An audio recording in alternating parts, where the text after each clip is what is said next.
ए बुढा किन हल्ला गरे?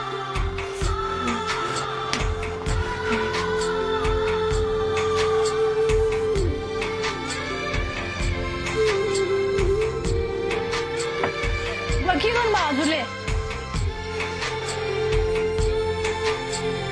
खाना खानु यहाँ बसेर के भयो? खाना किन छोड्नु भएको? खाना खानु।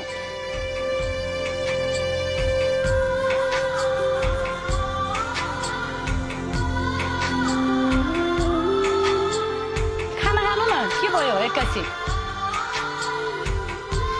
बुवा के गर्नुभएको हजुरले? उसले किन हात हाल्नुभयो? ऊ मेरो साथी हो। कसरी साथी? को साथी? कस्तो साथी? कस्तो साथी हुनु नि बुवा? केटा साथी हो के? केटीको केटा साथी, केटाको केटी साथी हुँदैन र बुवा? हुन्छ, थाहा छ मलाई। म तेरो बाउ, मलाई नसिका। तर एउटा केटा साथी भित्र पस्ने बित्तिकै तिमीहरू ढोकामा चुक्कु लाएर बस्नुपर्छ? के नाता छ तिमीहरूको? के सम्बन्ध छ?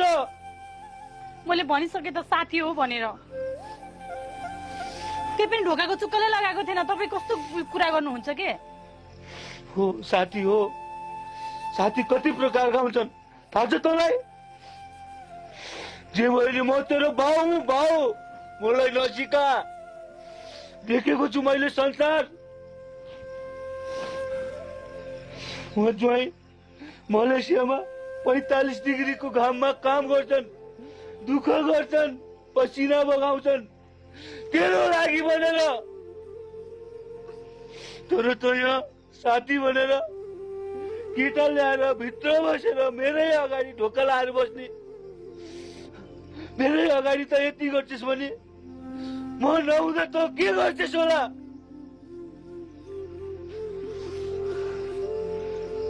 मैले त सोचे मेरो कान्छी छोरी साह्रै इमान्दार छ, साह्रै चरित्रवान छ। तर होइन रहेछ छोरी, होइन रहेछ। मैले तँलाई बुझ्न साह्रै गल्ती गरेछु, साह्रै गल्ती गरेछु छोरी।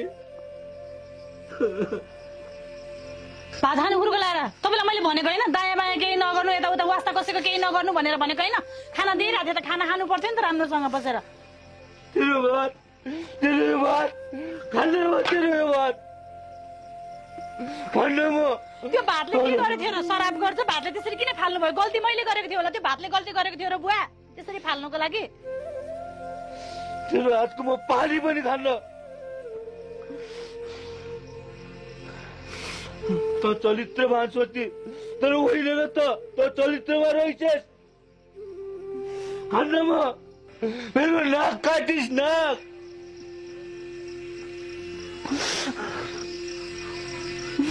मेरै पालन पोषणमा केही गल्ती थियो कि क्या हो?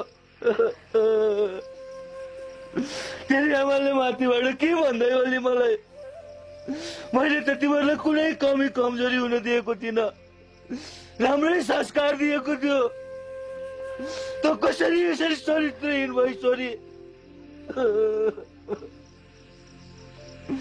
खान म तेरो घरमा नि बसिन्छु, तेरो खाना पनि खान्न। यो कुरा अब यो कुरा म लुकाउन। म तेरा दिदी भिनाजु सबलाई भन्छु, जहिले पनि मलेसियामा फोन गरेर भन्छु। त्यस्तो होइन कि बुवा, ऊ मेरो साथी मात्रै हो भन्दैछु त मैले हजुरलाई। केटा साथी हुँदैन र एउटा केटी मान्छेको? जहिले भन्नुभयो भने राम्रो हुँदैन बुवा। किन हुँदैन? कसैले नभन्नु। पोजेर दिएको ज्वाइँ हो म, त्यो ज्वाइँले धोका दिन्न।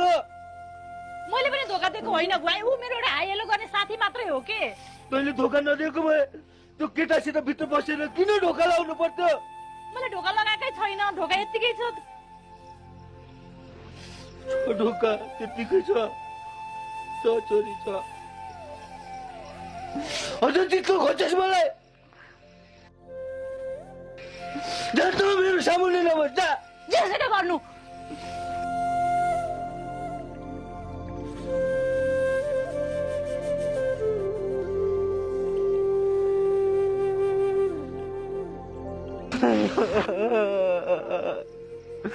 यो जन्मेपछि यसकी आमा मरे बरु यसकी आमाको सट्टा यही मरेकी भए हुन्थ्यो यही तुरिएकी भए हुन्थ्यो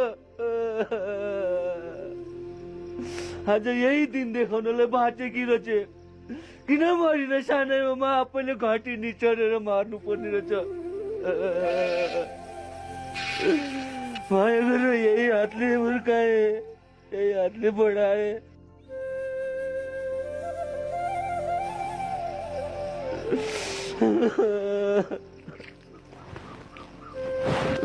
बसिन बसिन